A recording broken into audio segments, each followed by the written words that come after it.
Bora gabaritar direito administrativo no concurso unificado do Tribunal Superior Eleitoral? Então, vem comigo e vamos começar hoje analisando a Lei 8.112, que é o regime jurídico dos servidores públicos civis da União.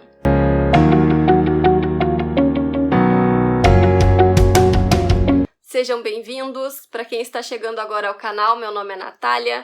Toda semana eu compartilho aqui no canal diversos materiais e conteúdos atualizados e direcionados para concursos públicos. Então, se tu deseja a tua aprovação em concurso público ainda em 2023, não deixa de fazer a sua inscrição aqui no canal e de ativar as notificações para tu ser avisado sempre que eu publicar novo vídeo, novos conteúdos. E toda semana tem novo conteúdo.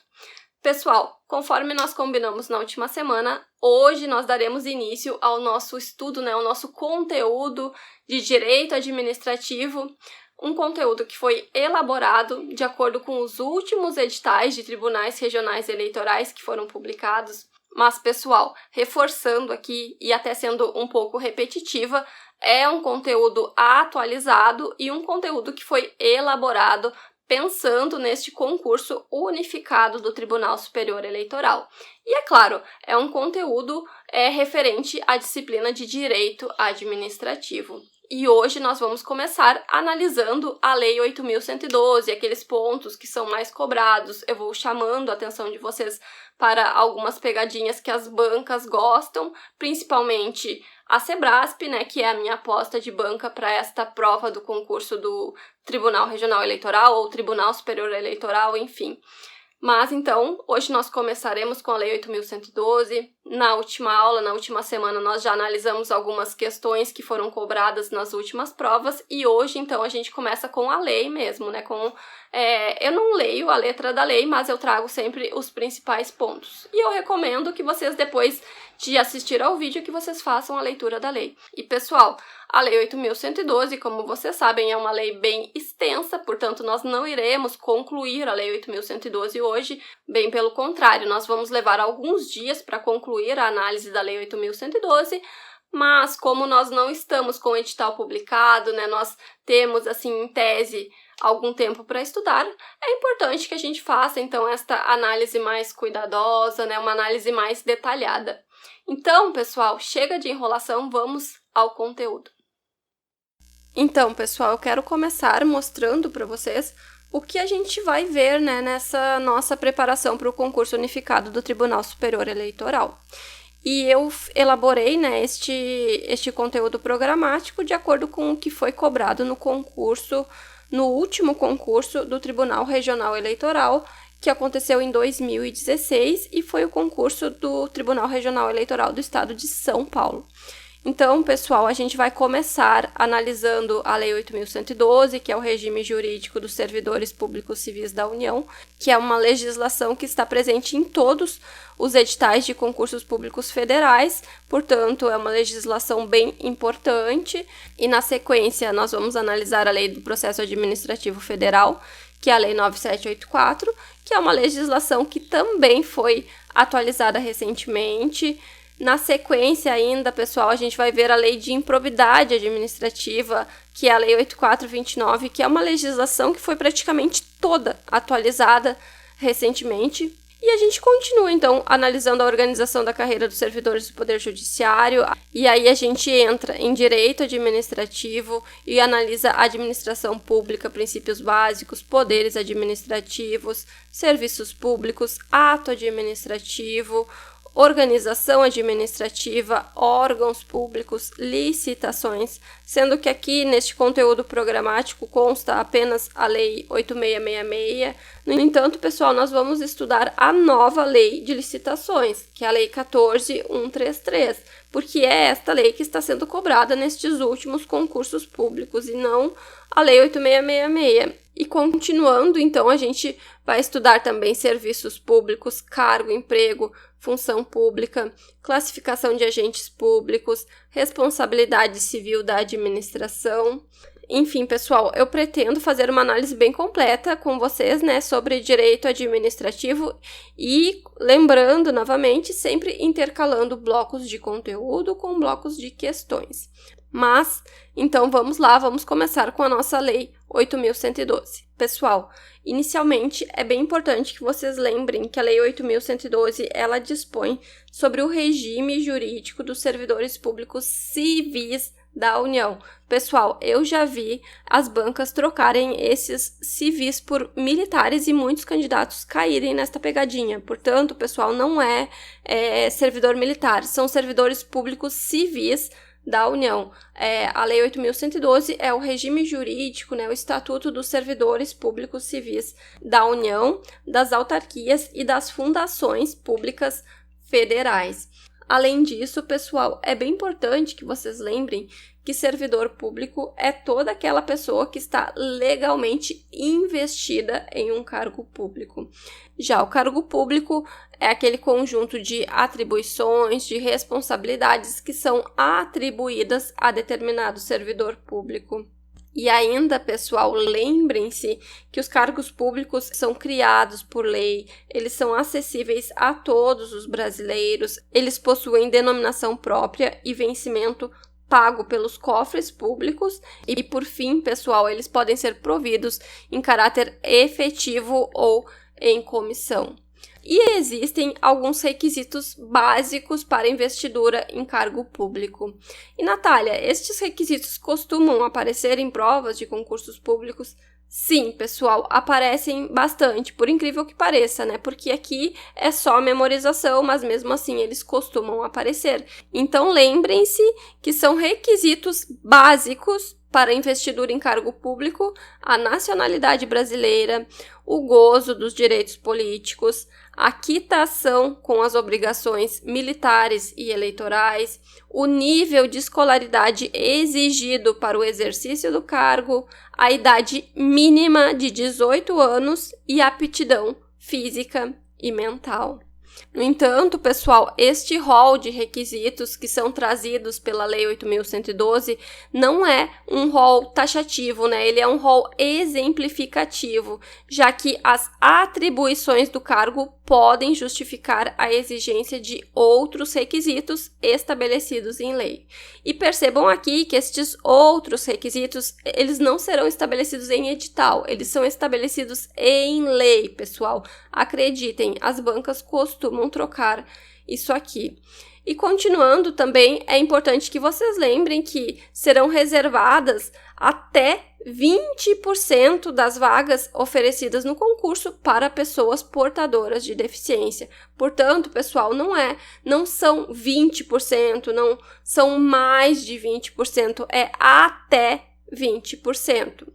E outra pegadinha que aparece bastante em provas de concursos públicos é as bancas colocarem lá que, em hipótese alguma, os cargos públicos poderão ser providos por estrangeiros. Pessoal, percebam que as universidades e as instituições de pesquisa científica e tecnológica federais poderão, sim, prover seus cargos com professores, técnicos e cientistas estrangeiros, de acordo com as normas e os procedimentos desta lei.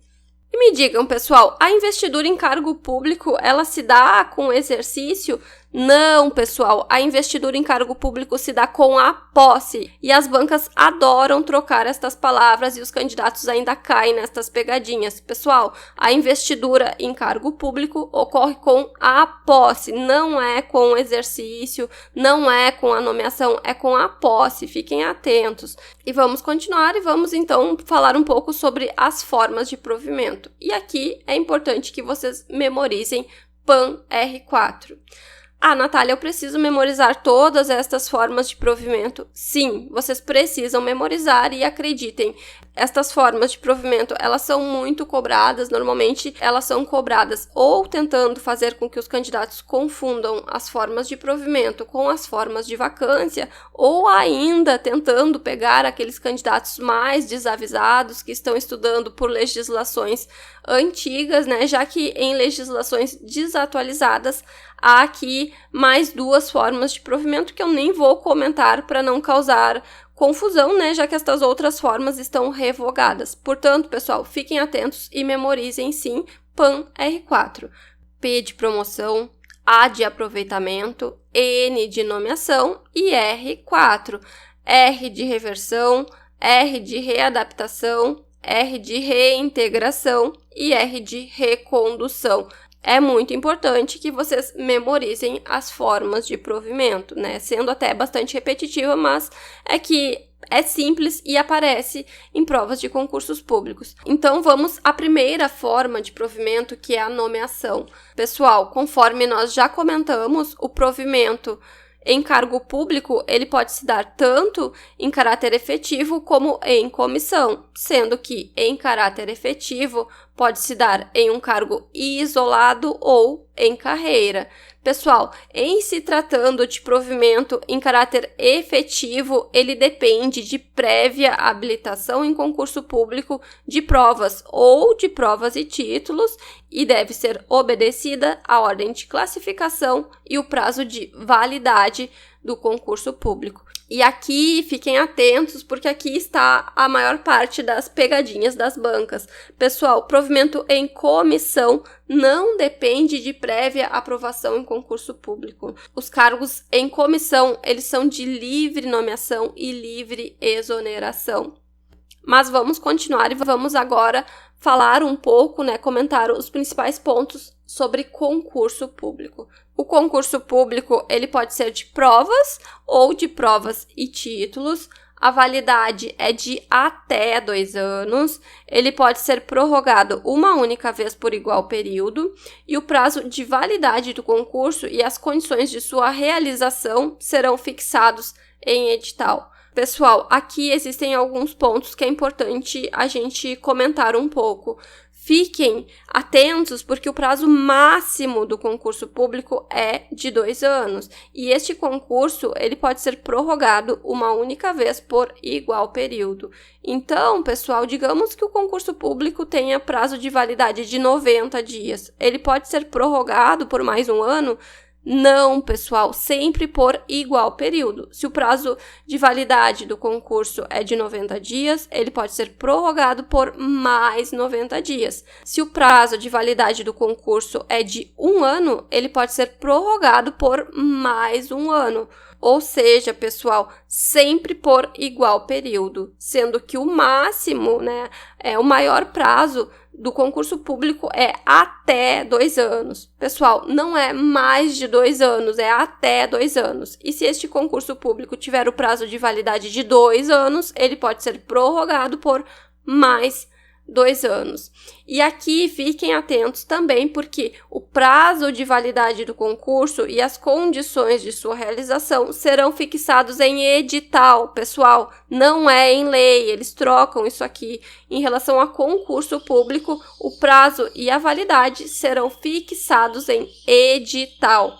Mas vamos continuar, e aqui existe um outro ponto que eu quero chamar a atenção de vocês. Pessoal, na Lei 8.112 consta que não se abrirá novo concurso enquanto houver candidato aprovado em concurso anterior com prazo de validade não expirado. Pessoal, por que eu estou chamando a atenção de vocês para este ponto? Eu estou chamando a atenção de vocês, pessoal, porque na Constituição Federal está diferente. No entanto, a Lei 8.112 não está contrariando a Constituição Federal. Portanto, pessoal, esta disposição da Lei 8.112, ela é, sim, válida. Ela não foi revogada pela Constituição Federal. E aqui no material, eu coloquei para vocês o que consta lá na Constituição Federal, no artigo 37, inciso 4.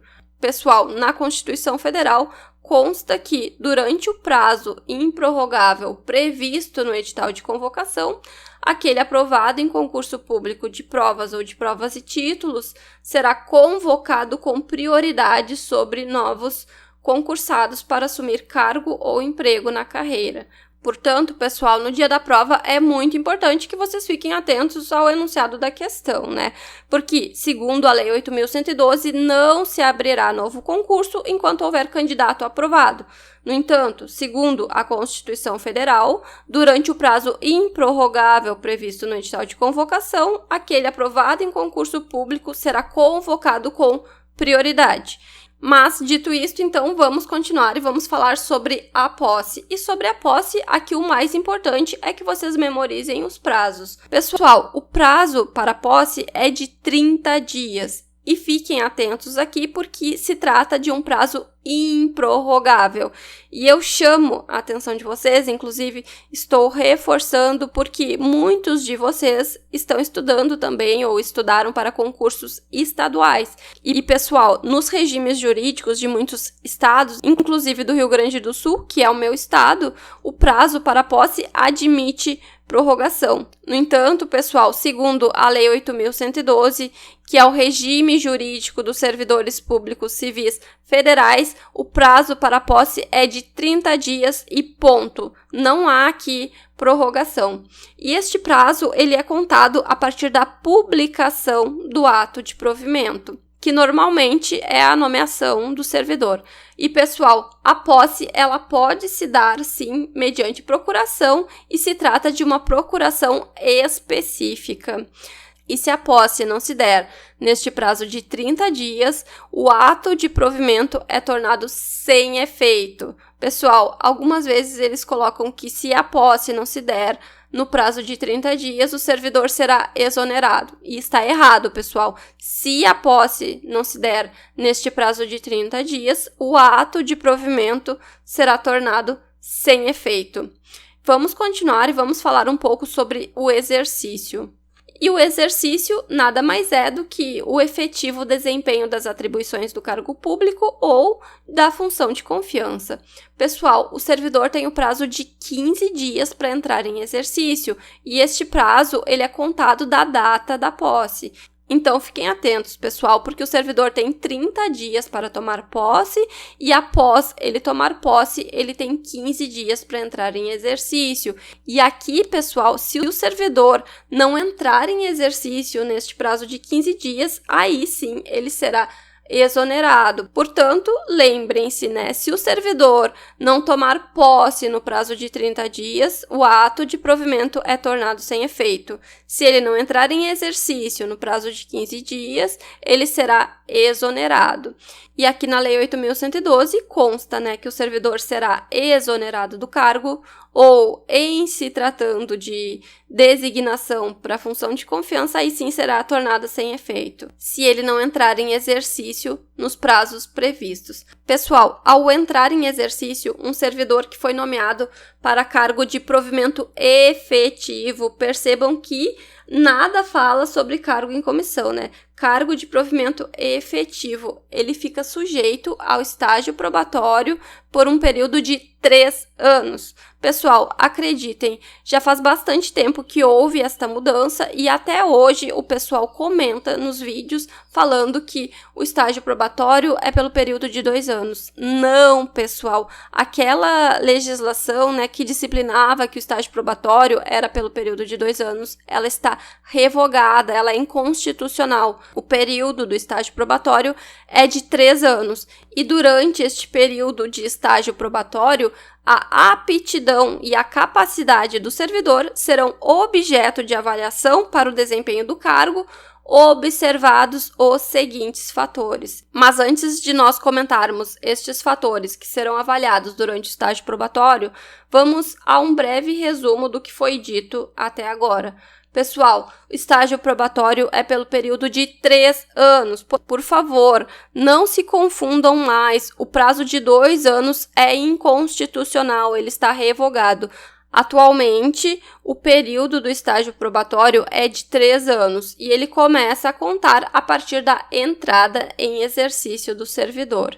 Pessoal, se o servidor não for aprovado no estágio probatório, ele será exonerado, a menos que este servidor ele já ocupasse um outro cargo público de provimento efetivo e fosse estável neste cargo anterior, né, antes da sua nomeação para o cargo atual. Porque neste caso, pessoal, este servidor, se ele não for aprovado no estágio probatório, ele é reconduzido ao cargo que ele ocupava anteriormente. Eu não vou me aprofundar aqui, nem vou citar exemplos, porque eu vou deixar para comentar este assunto com vocês quando a gente falar sobre recondução. Para que o vídeo não fique muito extenso e eu não fique também sendo muito repetitiva, mas eu já chamo a atenção de vocês aqui, né? Eu vou comentar este assunto quando a gente falar sobre recondução, porque é um tópico que já foi muito cobrado em provas de concursos públicos, mas as bancas adoram isso porque continuam cobrando.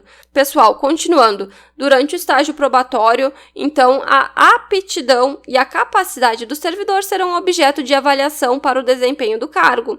E conforme eu comentei com vocês, serão observados também alguns fatores. E estes fatores são o RAPID. É isto mesmo, pessoal.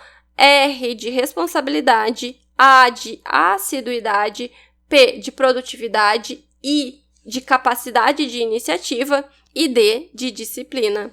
Natália, eu preciso memorizar estes fatores? Pessoal, vocês nem deveriam estar pensando ou perguntando isto. É óbvio, vocês precisam memorizar estes fatores. As bancas adoram estes roles que são trazidos pela legislação, né? Então, este RAPID vocês precisam memorizar. R de responsabilidade, A de assiduidade, P de produtividade, I de iniciativa, né, capacidade de iniciativa e D de disciplina. Memorizem porque também aparece bastante em provas de concursos públicos. E continuando, vamos falar um pouco sobre estabilidade. Pessoal, o servidor habilitado em concurso público e empossado para cargo de provimento efetivo. Pessoal, servidor ocupante de cargo em comissão, ele não se submete a estágio probatório e ele não adquire estabilidade. Estágio probatório e estabilidade é apenas para servidor habilitado em concurso público e empossado em cargo de provimento efetivo. Fiquem atentos, porque as bancas adoram mudar algumas palavrinhas na questão e fazer com que vocês se confundam, né? Mas lembrem-se, então, que estabilidade, estágio probatório, apenas para cargo de provimento efetivo. Aqui eu coloquei para vocês um esqueminha, né? O servidor habilitado em concurso público, empossado em cargo de provimento efetivo, ao completar 3 anos de efetivo exercício, ele adquire, então, a estabilidade no serviço público. Portanto, pessoal, após 3 anos de efetivo exercício, o servidor ocupante de cargo de provimento efetivo, ele se torna estável no serviço público. Mas vamos continuar, e aqui no material eu elenquei para vocês algumas licenças e afastamentos que são permitidos aos servidores, ainda que estejam em estágio probatório. E eles são, pessoal, licença por motivo de doença em pessoa da família, licença por motivo de afastamento do cônjuge ou companheiro, licença para o serviço militar, licença para atividade política, afastamento para o exercício de mandato eletivo, afastamento para estudo ou missão no exterior e afastamento de servidor para servir em organismo internacional de que o Brasil participe ou com o qual coopere, com a perda total da remuneração. Pessoal, dentre estas licenças e afastamentos, o que mais aparece em provas de concursos públicos, né, o que eu mais vi em questões de concursos é este afastamento que está aqui no artigo 96, que é o afastamento de servidor para servir em organismo internacional, porque aquele candidato que não fez uma leitura bem atenta da letra da lei, no dia da prova acredita que este afastamento não poderá ser concedido a um servidor em estágio probatório. Portanto, fiquem atentos porque sim, ainda que o servidor esteja em estágio probatório, poderá ser concedido a ele o afastamento para servir em organismo internacional. E pessoal, este afastamento ele se dá com a perda total da remuneração. E um outro afastamento que o servidor em estágio probatório tem direito, pessoal, é o afastamento para participar de curso de formação decorrente de aprovação em concurso para outro cargo na administração pública federal. Digamos que o servidor ocupa um cargo público federal e ele realiza um outro concurso público e neste outro concurso público, uma das etapas é este curso de formação. Pessoal, o servidor, ainda que esteja em estágio probatório neste primeiro cargo público, ele poderá se afastar para participar deste curso de formação referente a um outro cargo público. E embora na Lei 8.112 conste que este outro cargo público deve ser na administração pública federal, pessoal, já há jurisprudência no sentido de que não precisa necessariamente ser na administração pública federal. Pode ser tanto na administração pública federal, como estadual, como municipal. Mas vamos continuar e vamos a um outro ponto que também é muito cobrado em provas de concursos públicos, que são, pessoal, as hipóteses em que o servidor poderá perder o cargo público, né? E segundo a Lei 8.112, o servidor estável perderá o cargo em virtude de sentença judicial transitada em julgado ou de processo administrativo disciplinar no qual lhe seja assegurada ampla defesa. E a Lei 8.112 nos traz apenas estas duas hipóteses. No entanto, pessoal, eu coloquei aqui no material que ele também poderá perder o cargo mediante procedimento de avaliação periódica de desempenho, sendo que esta terceira possibilidade ela é trazida pela Constituição Federal.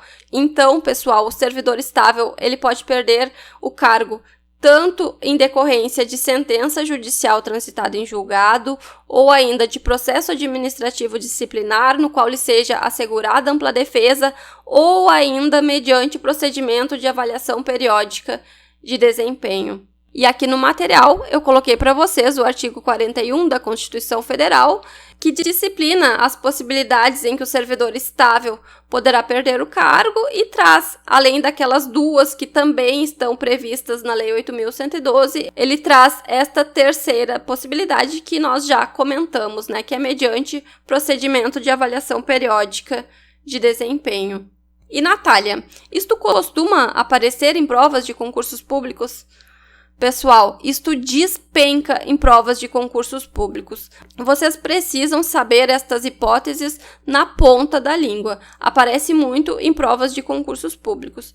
Normalmente eles colocam lá, segundo a Lei 8.112, o servidor estável poderá perder o cargo, ou então, segundo a Constituição Federal, o servidor estável poderá perder o cargo. E vocês precisam saber, pessoal, aparece muito em provas de concursos públicos. E eu já vou finalizar por aqui, vamos apenas revisar estes prazos antes de finalizar. E na próxima semana a gente faz um bloco de questões sobre tudo isso que foi visto hoje, né, com questões bem atualizadas. E na sequência, então, a gente continua com as demais formas de provimento. Mas vamos lá, então, para concluir, vamos revisar rapidamente os prazos. Pessoal, o prazo para posse 30 dias contados da publicação do ato de provimento. E se o servidor não tomar posse neste prazo de 30 dias, será tornado sem efeito o ato de provimento. E em exercício, pessoal, o servidor tem 15 dias contados da posse para entrar em exercício. E se este servidor não entrar em exercício no prazo de 15 dias, ele será exonerado. E por fim, lembrem-se que o estágio probatório se dá pelo período de 3 anos e que o servidor irá adquirir a estabilidade no serviço público ao completar 3 anos de efetivo exercício. Espero que vocês tenham gostado do vídeo, que tenham compreendido o conteúdo. Se ficaram com alguma dúvida, deixem as suas dúvidas nos comentários e deixem também, pessoal, um feedback. Me digam se vocês estão gostando da forma como o conteúdo tem sido apresentado, se vocês têm sugestões de melhoria. O feedback de vocês é muito importante para mim. E por hoje era isto, pessoal. Na próxima semana eu quero trazer algumas questões sobre este conteúdo que nós vimos hoje. E assim a gente vai dando continuidade ao nosso estudo, sempre intercalando blocos de conteúdos com resolução de questões, porque, na minha opinião, é a melhor forma de memorizar o conteúdo e identificar aqueles pontos que são mais cobrados pela banca, né? A gente consegue direcionar o nosso estudo. Enfim, pessoal, aqui no canal é desta forma que eu costumo abordar os conteúdos. E por hoje era isto. Eu espero todos vocês na próxima semana. Bons estudos!